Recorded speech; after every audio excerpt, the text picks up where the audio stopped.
Hello बच्चों, आपका DNS educare में स्वागत है। हम लोग अब बीएससी सेकेंड सेमेस्टर के एक important topic method of least square पे डिस्कस करेंगे, जो कि आपको ये वीडियो यूट्यूब पे भी मिलेगा और स्पेशली यूट्यूब के लिए भी है, बाकी बच्चों के लिए भी है, लेकिन ये यूट्यूब पे भी है, आप सभी लोग देख सकते हो। और ये एक इंपॉर्टेंट टॉपिक है यूनिट फर्स्ट का, क्योंकि इसी से रिलेशन सारे टॉपिक का है उसमें। और मेरी कोशिश रहेगी कि इसको काफी डिटेल में समझाऊं और आप लोग को ये प्रॉपर तरीके से समझ में आए। तो ज्यादा देर ना करते हुए हम लोग इस टॉपिक को स्टार्ट करते हैं। मेथड ऑफ लीस्ट स्क्वायर क्या होता है, आइए डिस्कस करते हैं। क्या है method of least square? What is the method of least square? इसमें क्या करते हैं, देखिए ध्यान से। Method of least square is a statistical technique used to find the best fitting curve or line for a set of data points by minimizing the sum of squares of the differences between the observed values and values predicted by the model. In simpler terms, it helps us to find the line the best represent the relationship between two variables. अब इसका मतलब क्या है, ध्यान से समझिए। हमारे पास कुछ डेटा मिले, ठीक है ना, बाईवेरिएट डेटा की बात की जा रही है। तो बाईवेरिएट डेटा हमारी होती क्या है, सिंपल एक्स और वाई के टर्म में जो हमारी डेटा होती है वो बाईवेरिएट डेटा होती है, ठीक है ना। मतलब कि जिसमें दो वेरिएबल हो, बाईवेरिएट मतलब जिसमें दो वेरिएबल हो, ठीक है ना, एक्स और वाई। अभी मोटी मोटा आप इससे समझ लीजिए कि हमारा एक्स हो गया और एक वाई हो गया, जिसमें से एक इंडिपेंडेंट वेरिएबल होता है और एक डिपेंडेंट वेरिएबल होता है। ऐसा भी हो सकता है कि दोनों इंडिपेंडेंट भी हो, ठीक है ना। तो ये इन सेंस इन जनरल मतलब एक इंडिपेंडेंट होता है एक डिपेंडेंट होता है, या फिर ऐसा भी हो सकता है कि दोनों इंडिपेंडेंट भी हो। ऐसा भी मैं बता रहा हूं, बाईवेरिएट में जरूरी नहीं है कि दोनों को दोनों हमारे डिपेंडेंट हो, ठीक है, दूसरे पे। तो एक एक्स होती है और एक वाई होती है, जिसमें से एक्स की कुछ वैल्यू मान लेते हैं कि 1 2 3 ऐसे होती है, और वाई करस्पॉन्डिंग कुछ वैल्यू हमारी यहाँ पे होती है। इन जनरल अगर हम कहें तो x will take a value x1 x2 और ये xn और करस्पॉन्डिंग y1 y2 और हमारा कितना हो जाएगा yn। n साइज का हमारा डेटा है, ठीक है ना, n साइज का हमारा डेटा है। हमें क्या करना है कि अगर हमारे पास ये डेटा मिला है तो ये डेटा किस तरीके के नेचर को फॉलो कर रहा है, क्या वो किसी पर्टिकुलर कर्व को फॉलो कर रहा है कि नहीं कर रहा है, इसे हमें जानना है, इसे हमें समझना है, ठीक है ना। और ये फॉलो कर रहा है तो इस कर्व का नेचर क्या है, पूरा का पूरा फॉर्म क्या है। जैसे हम कह दे कि अगर इस कर्व को प्लॉट करेंगे तो हम कह दे कि स्ट्रेट लाइन जैसा बन रहा है, बट स्ट्रेट लाइन जैसा बनना तो कौन सी स्ट्रेट लाइन, उसे कुछ वैल्यू तो होगी ना, कि y is equal to 2x plus 3 को फॉलो कर रहा है, कि y is equal to 5x plus 7 को फॉलो कर रहा है, किसको फॉलो कर रहा है ना। अगर स्ट्रेट लाइन है तो, और अगर कर्वी लीनियर लाइन है तो किसको कर रहा है, मतलब कि अगर मान लेते कि पैराबोलिक पाथ को फॉलो कर रहा है तो किस तरह का parabola, y is equal to x square को फॉलो कर रहा है, कि x square is equal to मतलब x is equal to y square को फॉलो कर रहा है, या y square is equal to 4ax को 4x को फॉलो कर रहा है, y square is equal to 4 मतलब कि मान सकते हैं कि a स्क्वायर x को फॉलो कर रहा है, कुछ भी मतलब ऐसे जो भी फॉर्म इसका बन सके, किस तरीके के फॉर्म हमारा कर्व का होगा ये हमें पहचानना है, ठीक है ना। नेचर तो जान गए कि पैराबोलिक होगा कि नहीं होगा, वो हम लोग जान गए, लेकिन वो किस टाइप के नेचर को फॉलो करेगा ये कैसे जानेंगे, ठीक है ना। तो इसके बारे में अगर हमें जानना हो तो हम लोग यहाँ पे मेथड ऑफ लीस्ट स्क्वायर के बारे में चर्चा करते हैं। तो इसे एग्जांपल ले लेते हैं कि हमारा कोई डेटा मिला जो कुछ इस तरीके से प्लॉट हो रहा है, कुछ इस तरीके से सपोज कर लीजिए कि प्लॉट हो रहा है हमारा, मैंने उसको x और ये हमारा x हो गया और ये करस्पॉन्डिंग y हो गया, तो हमने x और y के पॉइंट्स को प्लॉट किया, तो एक ये पॉइंट हो गया, इधर हो गया, इधर हो गया, ऐसे ऐसे ऐसे ऐसे समथिंग कुछ इस तरीके का हमारा डेटा पॉइंट प्लॉट हो रहा है। तो दिखने में लग रहा है कि कुछ ये स्ट्रेट लाइन टाइप का है, पर प्योरली स्ट्रेट लाइन नहीं है। अगर हम स्ट्रेट लाइन खींचना चाहेंगे तो कुछ ये इस टाइप का स्ट्रेट लाइन हमारा ये खींचेगा, ठीक है ना, ये स्ट्रेट लाइन हमारा खींचेगा।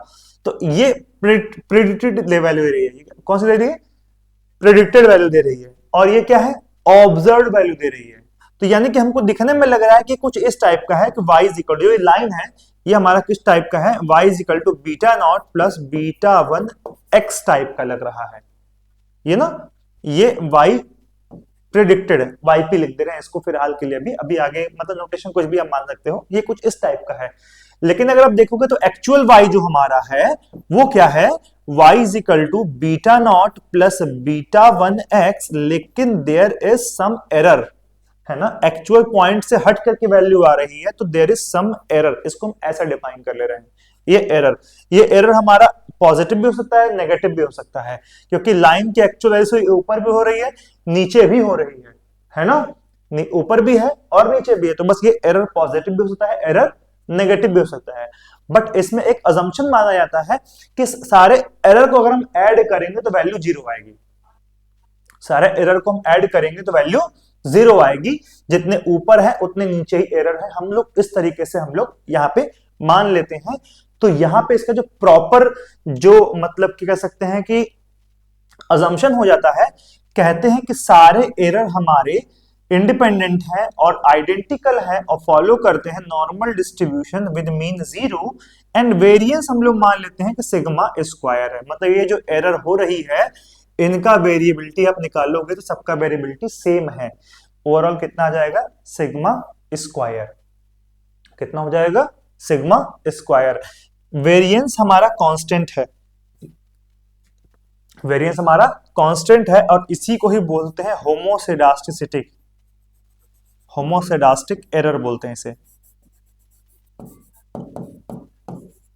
जब कांस्टेंट होते हैं तो इसे क्या बोलते हैं हम लोग, होमोसेडास्टिक एरर फॉर ईच वेरिएबल्स।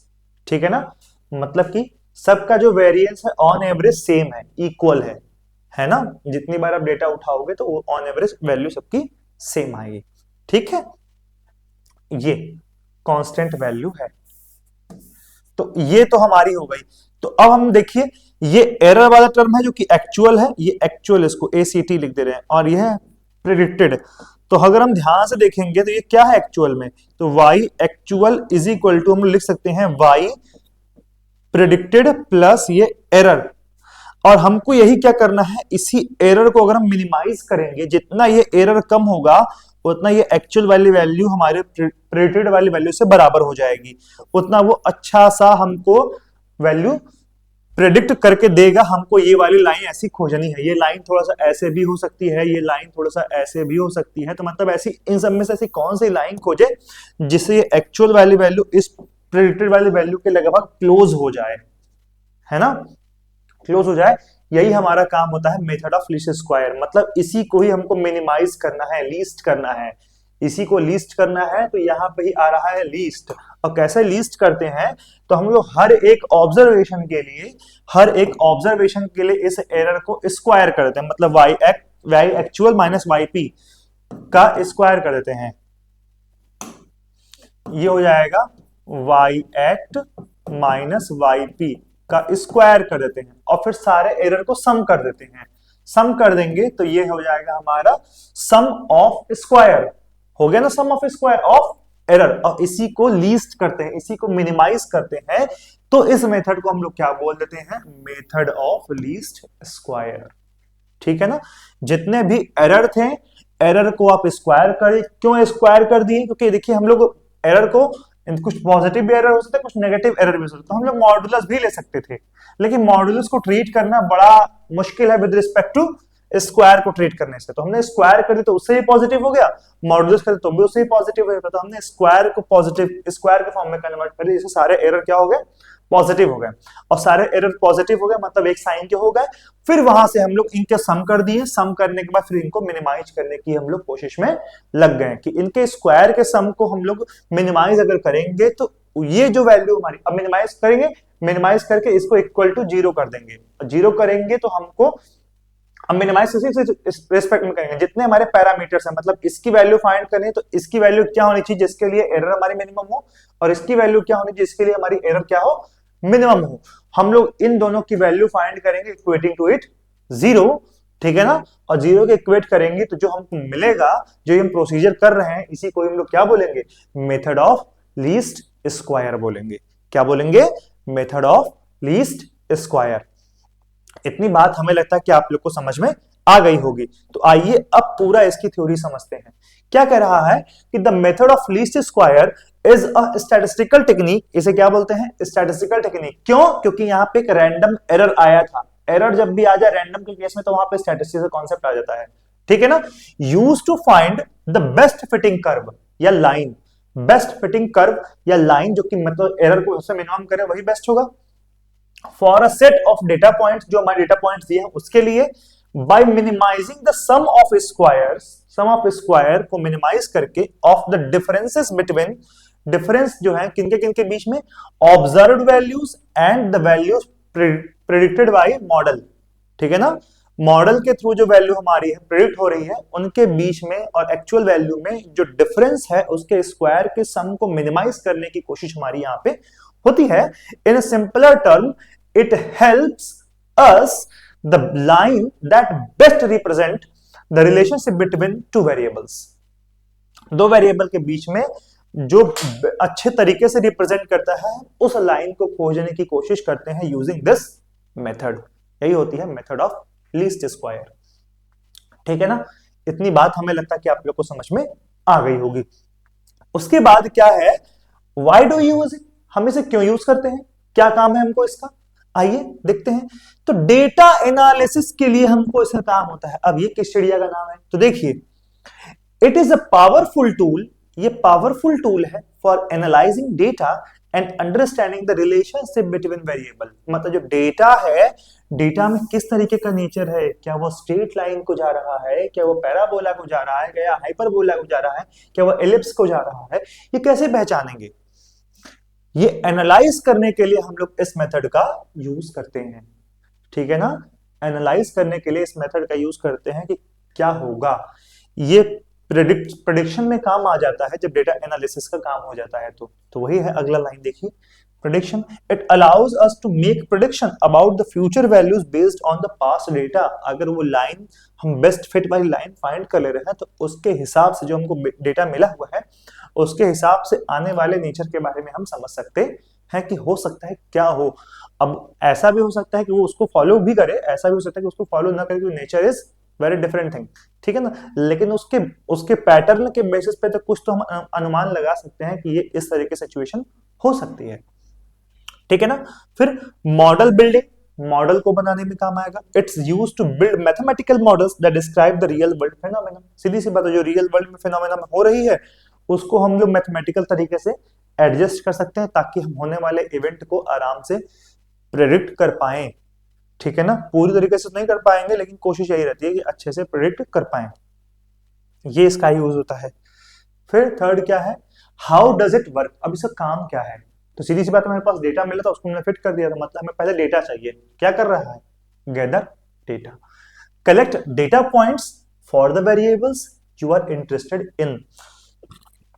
वो सारे डेटा पॉइंट को आप कलेक्ट करिए जिसमें कि आपका इंटरेस्ट है, जिसके लिए आप, जिसका नेचर आप जानना चाहते हो। जैसे समय के हिसाब से टेम्परेचर क्या होगा, अगर हमको उसके बारे में जानना है तो हम हर एक ईयर में ऑन एवरेज टेम्परेचर कितना था उसको हम कलेक्ट कर रहे हैं। फिर इसको पहले एक बार लाइन से, इसको एक बार पहले प्लॉट करके देखते हैं उसका नेचर क्या चल रहा है। अब नेचर जो हमको पता चल जाता है कि अगर वो स्ट्रेट लाइन टाइप का चल रहा है तो फिर हम स्ट्रेट लाइन की फिटिंग करेंगे। पैराबोलिक पाथ में चल रहा है तो पैराबोलिक पाथ में उसको हम फिट कर देंगे। फिट करने से फिर हम कहेंगे कि अगर 2024 तक हमारी ये एवरेज टेम्परेचर रही है तो 25 में होने की वाली क्या है, ये इस हिसाब से हम अनुमान लगा सकते हैं, है ना। तो ये है, ठीक है। फिर choose a model, select a suitable model, example linear, polynomial, exponential to represent the relationship between variables, ठीक है ना। वेरिएबल्स के बीच में रिलेशनशिप फाइंड करने के लिए हम लोग सेलेक्ट करेंगे मॉडल, ठीक है ना। कैलकुलेट रेजिडुअल्स, रेजिडुअल कैलकुलेट करते हैं। रेजिडुअल मतलब प्रेडिक्टेड वैल्यू और एक्चुअल वैल्यू में एरर क्या होती है उसको। For each data point calculate the difference between the observed value and the value predicted by the model. Model और ऑब्जर्व वैल्यू और एक्चुअल वैल्यू में जो हमारी डिफरेंस होती है उसको हम लोग क्या कहते हैं, रेजिडुअल कहते हैं। मतलब फिट करने के बाद जो डिफरेंस मिलती है वो रेजिडुअल होती है, फिट करने से पहले वो रैंडम एरर होता है, ठीक है ना। y is equal to beta naught plus beta 1 x plus error. तो ये हमारी प्रेडिक्टेड लाइन है, ये हमारी एक्चुअल लाइन है, तो ये हमारा एरर है। एरर है, इसको मिनिमाइज किए, मिनिमाइज करने से बीटा नॉट की वैल्यू हमने बीटा नॉट हेड निकाली, बीटा 1 की वैल्यू बीटा 1 हेड निकाले, फिर x कर दिया तो y की हमको एक प्रेडिक्टेड वैल्यू मिली। अब इसके और इनके बीच में जो डिफरेंस मिला वो हमें ये थोड़ी अब मिलेगा, हमको कुछ और मिलेगा। वो क्या होगा, रेसिडुअल मिलेगा, क्योंकि हम इसको मिनिमाइज करने की कोशिश किए हैं। खत्म थोड़ी हो गया कि पूरा इसी के बराबर आ जाएगा, है ना। तो अलग वैल्यू मिलेगी जो कि इसका एस्टिमेट ही आप कह सकते हैं एक तरह से मिलेगा, तो उसी को क्या बोलते हैं, रेजिडुअल बोलते हैं। क्या बोलते हैं, रेजिडुअल, ठीक है ना। तो these differences are called residuals, ठीक है ना। स्क्वायर द रेजिडुअल्स, अब इस रेजिडुअल्स का स्क्वायर कर दीजिए and square each residual to eliminate negative values, ठीक है ना। सारे रेजिडुअल का स्क्वायर करिए एलिमिनेट करने के लिए नेगेटिव वैल्यू को। सम द स्क्वायर्ड रेजिडुअल्स, और जो कि हमारे स्क्वायर्ड रेजिडुअल है उनका सम करिए और फिर add up all the residuals, इसका मतलब वही है। और फिर मिनिमाइज द सम को मिनिमाइज करिए and find the values of models parameter that minimize the sum of squared residuals, ठीक है ना, जो हमने पूरा प्रोसीजर समझाया है। आपकी असुविधा के लिए हमें खेद था, ठीक है। चलिए हम लोग अपने टॉपिक पे आते हैं। हम लोग का टॉपिक क्या है, सबसे पहले हम लोग क्या सीखने जा रहे हैं, हम लोग सीखने सीखने जा रहे हैं, हम लोग सीख चुके हैं ऑलरेडी, बस हमको क्या करना है, इंप्लीमेंट करना है। जो मैं ये क्वेश्चन कराया वो समझ में आया कि नहीं आया, क्लियर है कि नहीं क्लियर है। मेरा पेन कहाँ गया, एक सेकंड रुकिएगा दोस्तों, मेरा पेन एग्जांपल एक देख लेते हैं, पूरी कहाँ गया, पूरी तरह समझ में आ जाएगी। जैसे सपोज करिए कि हमारे पास क्या है, डेटा पॉइंट्स है x1 y1, ठीक है। तो मेरा पेन भी मिल चुका है, अब हम लोग आते हैं नेक्स्ट क्वेश्चन पे। चलिए आप, आई होप आपको समझ में आ गया होगा। चलिए नेक्स्ट क्वेश्चन पे आते हैं। क्या है, आपको इसमें भी किसकी वैल्यू फाइंड करनी है, इस क्वेश्चन मार्क की वैल्यू फाइंड करिए। तो देखिए ये क्वेश्चन मार्क किस में है, प्लस में है ना, तो इसको यही रहने दीजिए। अगर ये माइनस में रहता तो मैं उधर भेजता तो प्लस में हो जाता। अब ये क्या है, प्लस का 36 है, क्या है, प्लस का 36 है। अब मैं इस प्लस के 36 को उधर भेजूंगा तो किस में चल जाएगा, माइनस का 36 हो जाएगा। तो इसको इंप्लीमेंट कैसे करेंगे, question mark is equal to क्या करेंगे, 72 माइनस 20 और फिर ये प्लस 36 उधर जाएगा तो किसमें हो जाएगा, माइनस 36 हो जाएगा। समझ में आया। देखिए ये कर सब लोग लेंगे, आपको लग रहा होगा ना ये बहुत इजी है, आप क्या बता रहे हो, मैं जो बता रहा हूँ उसको ध्यान सुनिए। ये कर सब लोग लेंगे, कैसे कर लेंगे, बहुत इजी है, इसलिए सब लोग कर लेंगे। मैटर यहाँ पे क्या करेगा, अप्रोच मैटर करेगा। क्या मैटर करेगा, अप्रोच मैटर करेगा। अब ध्यान दीजिएगा, अगर मुझे करना रहता तो मैं कैसे करता, अगर मैं डायरेक्टली करता तो मैं कैसे करता, इन दोनों को ऐड करेंगे, माइनस और माइनस क्या होते हैं, प्लस होते हैं, तो माइनस और माइनस प्लस होते हैं, तो ये क्या हो जाएगा, 72 में से आपका कितना माइनस करना है, 56 माइनस करना है कि नहीं करना है। अब मैं आपको माइनस करने का तरीका बताया था, बिल्कुल बताते सर। 70 में से 50 माइनस करेंगे तो कितना आ जाएगा, 20। फिर उसके बाद 2 में से 6 जाएगा तो कितना बचेगा, माइनस का 4, तो ये कितना आ जाएगा, 16 आ जाएगा। बताया था, हर एक चीज बताई थी ना कैसे करते हैं, ये 16। और ये समझने के लिए आपको क्या करना पड़ेगा, इतना तेज अच्छे से माइनस करने के लिए, स्पीड के साथ आपको माइनस करने के लिए क्या करना पड़ेगा, स्पीड मैथ्स और वैदिक मैथ्स की क्लास आपको देखनी पड़ेगी, ठीक है। समझ में आ रहा है, एक एक चीज जो मैं बोल रहा हूँ, हर एक चीज क्लियर है कि नहीं क्लियर, एक बार बताइए।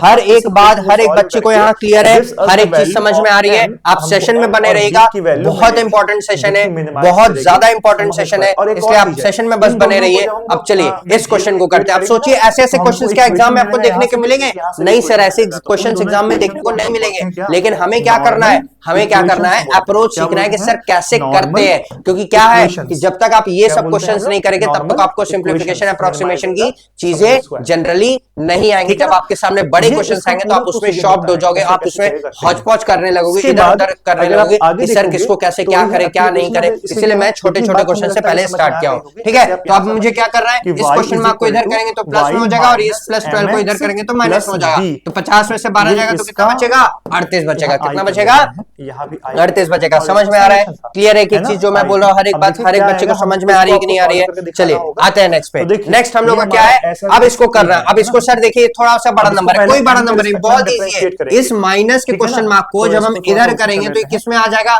प्लस का क्वेश्चन मार्क आ जाएगा, ठीक है। और इस 75 को जो कि प्लस का 75 है जब हम इधर लाएंगे तो किसमें हो जाएगा, माइनस का 75 हो जाएगा। समझ में आ रहा है, क्लियर है एक चीज। तो वही बस हमें करना है। अब हम कैसे करेंगे, जैसे अगर मान लीजिए हमको जल्दी करना है तो हम कैसे करेंगे, ये क्या आ जाएगा, इधर माइनस का 75 आ जाएगा। अब क्या करेंगे, 100 में 25 को जोड़ेंगे कितना हो जाएगा, 125 हो जाएगा। 125 में से आपका कितना माइनस करना है, 125 में से आपको कितना माइनस करना है, 75 माइनस करना है। तो कैसे करेंगे सर, 125 है, इसमें से 75 माइनस करना है। तो 100 में से आपका यहाँ क्या दिख रहा है, 100 में क्या दिख रहा है, सिर्फ 100 दिख रहा है। अगर आप 25 में से 75 माइनस करेंगे तो कितना आएगा, माइनस का 50 आएगा। कितना आएगा, माइनस का 50 आएगा। आएगा कि नहीं आएगा, मैं जो बोल रहा हूँ हर एक बात समझ में आ रही है कि नहीं आ रही है, क्लियर है कि नहीं क्लियर है, ठीक है। तो ये कितना आ जाएगा, माइनस का 50। अब आप इसको माइनस करेंगे तो कितना आ जाएगा, 50 आ जाएगा। तो इसकी आंसर क्या आ जाएगी, नन ऑफ दिस, यानी कि क्या आ जाएगा, 50 आ जाएगा। अच्छा ये सारे क्या है, एग्जैक्ट आ रहे हैं कि नहीं आ रहे, एग्जैक्ट आंसर आ रहे हैं, तो ये एग्जैक्ट आंसर आ रहे हैं, तो इसका मतलब क्या है, सिंप्लीफिकेशन है। अप्रोक्सीमेशन का मतलब क्या होता है, यहाँ पे आपको लिखेगा कि फाइंड द अप्रोक्सीमेट वैल्यू, यहाँ पे लिखेगा फाइंड द, मतलब इसमें बोलेगा निम्नलिखित में से लगभग की वैल्यू फाइंड करे, यानी क्वेश्चन मार्क में लगभग जो वैल्यू आएगा उसके आसपास की वैल्यू फाइंड करे। ये सारे क्या है, एग्जैक्ट वैल्यू है, तो किसमें आ रहा है, एग्जैक्ट वैल्यू है, तो सिंप्लीफिकेशन इसको बोलेंगे। समझ में आ रहा है कितना हो जाएगा, एक एक चीज हर एक बच्चे को हर एक बात समझ में आ रही है। अगर कोई दिक्कत है, कोई डाउट है, तो आप चैट बॉक्स में आप मुझे बता सकते हैं, मैं आपको उसकी क्लियर कर दूंगा। समझ में आया, क्लियर है ये चीज जो मैं बता रहा हूँ, उसको ध्यान से देखिएगा, अप्रोच समझिएगा, अप्रोच मैटर करेगा। 125 में से ये हमारा डायरेक्टली भी आप कर सकते हैं। अगर 125 में से 75 माइनस करेंगे तो कितना आ जाएगा सर, 50 आ जाएगा। इतना आपको मैथ्स आना चाहिए। अब क्यों, क्योंकि आपकी स्पीड मैथ्स की क्लास हो चुकी है, वैदिक मैथ्स की क्लास हो चुकी है, यानी कि आपको क्या है, अब आपकी क्या होनी चाहिए, प्लस माइनस से फ्लुएंसी ज्यादा होनी चाहिए। क्योंकि समेशन में, ठीक है ना, ठीक है, समेशन में y i minus M x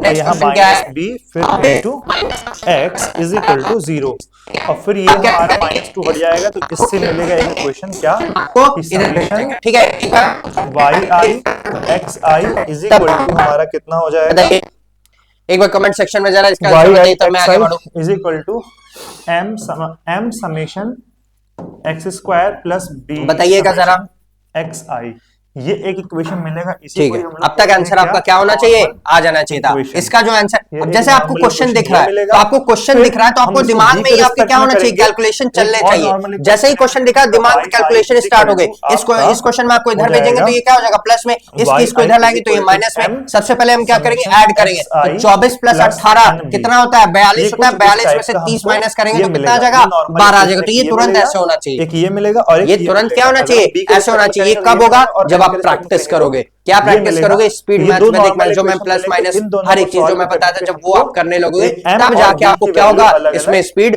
बढ़ेगा। जो मैं समझा रहा हूँ समझ में आया। क्या करेंगे, तो यहाँ से क्या करेंगे कि b की वैल्यू फाइंड, इसको लिखेंगे कैसे, 24 पुट कर लेंगे प्लस 18 फिर m की value minus 30 is equal to question mark. ऐसे ही लिखेंगे, बिल्कुल लिखेंगे सर। सबसे पहले क्या करेंगे, एडिशन करेंगे। तो बॉड मास में क्या होता है, एडिशन सबसे पहले आता है। इन दोनों को क्या करेंगे, ऐड करेंगे। तो इन दोनों को ऐड करेंगे तो कितना आ जाएगा, 42 आ जाएगा। माइनस इसको क्या करेंगे, 30 करेंगे तो ये कितना आ जाएगा, 12 आ जाएगा। समझ में आ रहा है, ये हर एक चीज जो मैं बोल रहा हूँ, हर एक चीज समझ में आ रही है कि नहीं आ रही है, ठीक है। चलिए ये समझ में आया, तो इसका आंसर कितना आएगा, 12 आ जाएगा, ठीक है। चलिए आते हैं नेक्स्ट पे। नेक्स्ट आपका क्या है, 20। अब आप करिए, एक बार कोशिश करिए, एक बार आप ट्राई करिए, फिर मैं कराता हूँ, जरा बताइएगा। हो गया, हमारी प्रेडिक्टेड लाइन है जो कि बेस्ट फिट लाइन हमारी, यहाँ पे से हम लोग बोलेंगे in case of straight line, ठीक है ना। ये एग्जांपल था हमारा किसका, मेथड ऑफ लीस्ट स्क्वायर का के थ्रू एस्टिमेट करने का। अब इसके एप्लीकेशन क्या है, इसके एप्लीकेशन है लीनियर रिग्रेशन। अब देखिए यहाँ पे n तक तो वैल्यू सारी हमारी दी हुई थी, है ना। हमको अगर हम कहें कि n+1 में मतलब xn+1 की वैल्यू रखेंगे, यहाँ पे हम xn+1 रखेंगे तो हमको yn+1 की एक प्रेडिक्टेड वैल्यू यहां से मिल जाएगी। हम लोग b को पता है, m पता है, x की जैसे वैल्यू रखते जाएंगे, y की हमको अलग अलग वैल्यू मिलती जाएगी। तो यहाँ पे यही क्या कर रहा है, linear regression, predicting stock prices, analysing sales trends etcetera, उस हिसाब से। फिर polynomial regression, modelling complex relationship in the physical engineering and economics, ठीक है ना। कॉम्प्लेक्स रिलेशनशिप होती है जो उनके हिसाब से हम मॉडल कर सकते हैं उनको। Curve fitting, finding the best fitting curve for the experimental data. हमारे पास ये समझ लीजिए एक तरह से एक्सपेरिमेंटल डेटा था, इसको हम लोग कर्व फिट कर दिए। उसके बाद फिर क्या हो जाएगा, image processing, image denoising, edge detection और इसके बाद एटसेट्रा, ठीक है ना, एटसेट्रा, की पॉइंट्स जो भी है। उसके बाद हमारा क्या हो जाएगा, the method of least square. अब इतना तो एप्लीकेशन था, और यहाँ पे थोड़ा सा मिसप्रिंट है, ये की पॉइंट्स हैं, ये हमारा यहाँ पे होगा,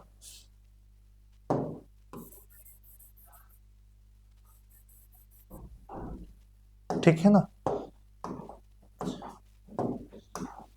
की पॉइंट्स, की पॉइंट्स, ठीक है ना। तो क्या है, the method of least square is widely used statistical technique, ठीक है ना, बहुत ज्यादा यूज किया जाता है इसको। उसके बाद it helps us find the best fitting curve और line for a set of data points. ये होता है, ये बहुत मतलब कि ये बहुत ज्यादा यूज करने वाला मेथड है, और ये हमें बेस्ट फिटिंग कर्व देता है या फिर लाइन देता है किसी पर्टिकुलर डेटा पॉइंट के लिए। It minimises the sum of square differences between observe and predicted values. आप लोग को ये पता ही है, बार बार एक ही चीज आ रही है। It has various application in different fields. By understanding the method of least square, you can gain valuable insight from the data and make informed decisions। ठीक है ना, इसके हेल्प से आप अपने डिसीजन को ले सकते हो। अगर हम लोग यहाँ से डेटा का मतलब एनालिसिस करके हम लोग पैरामीटर के एस्टिमेट निकाल दे with the help of MLS ये OLSE, ठीक है ना। तो उसके बाद फिर हम लोग अपने डेटा किस तरीके से हमारा नेचर हो सकता है, क्या हमारी चीजें हो सकती हैं, किस मतलब जैसे कहें कि रिलायंस जियो का अगर मैं देखूंगा ट्रेंड कैसा है, मतलब कि कितने कस्टमर हमारे बढ़ रहे हैं, तो उस हिसाब से कस्टमर बढ़ रहे हैं तो फिर अपने डेटा को महंगा भी कर सकता है जिससे उसको और कमाई भी हो। ठीक है ना, अगर कस्टमर घटेंगे तो फिर अपने आप को सस्ता कर देंगे। तो ये तरीका होता है थोड़ा सा देखने का नेचर का। उसके बाद फिर क्या करेंगे हम लोग, अब देखिए ये BSc सेकेंड और फोर्थ सेमेस्टर की हमारी क्लासेस चल रही हैं, आप इसे ज्वाइन भी कर सकते हो, जिसमें हम लोग BSc मैथमेटिक्स और बायोलॉजी और एग्रीकल्चर के और बीकॉम की क्लासेस चला रहे हैं, ये हमेशा से चला रहे हैं। और फिर ये कोर्स फीचर्स हमारे जो हैं इसके ऑनलाइन इंटरेक्टिव क्लासेस जिसे आप लोग यहाँ पे देख रहे हो यूट्यूब पे, उस तरीके से ये भी क्लास चल रही है। लाइव डाउट क्लास आपको मिलेंगे और हैंड रिटन नोट्स मिलेगा जैसे कि मैंने यहाँ पे भेज रहा हूँ। फिर PYQ भी आपको मिलेंगे, वन शॉट रिवीजन आपको यूनिट वाइज मिलेंगे और 1-to-1 मेंटरशिप प्रोग्राम भी आपको यहाँ से मिलेगा। ठीक है ना, कोई दिक्कत आपको यहाँ से नहीं होगी। और फिर आप ये नवोदय बैच के थ्रू चल रहा है हमारी कोर्स, जिसकी ड्यूरेशन कितनी है 3 मंथ की है और इसकी वैलिडिटी इस बार हम लोग चेंज करके टेल एग्जाम कर दिए हैं। और कोर्स के जो ऑफर चल रहे हैं जो कि एक्चुअल प्राइस तो 5000 की है, लेकिन आप लोग को ये केवल 1500 में मिल रही है। ठीक है ना, 1500 में मिल रही है। और लिस्ट पे भी आप DNS 10 का कूपन कोड लगाएंगे तो 10% डिस्काउंट भी यहाँ पे आपको मिल जाएगा। ज्यादा जानकारी के लिए इस नंबर पे कॉल या व्हाट्सएप कर सकते हैं और हमारे DNS एजुकेयर ऐप को आप डाउनलोड कर सकते हैं। वहां से आप स्टडी मटेरियल वाले सेक्शन से आप फ्री में जो जो हमारे मटेरियल है वो आप डाउनलोड कर सकते हैं। हमें उम्मीद है ये टॉपिक आपको बहुत अच्छे से समझ में आई होगी, कोई कंफ्यूजन नहीं हुआ होगा। तब तक के लिए मिलते हैं अगले लेक्चर में अगले important topic of unit second. तब तक के लिए जय हिंद।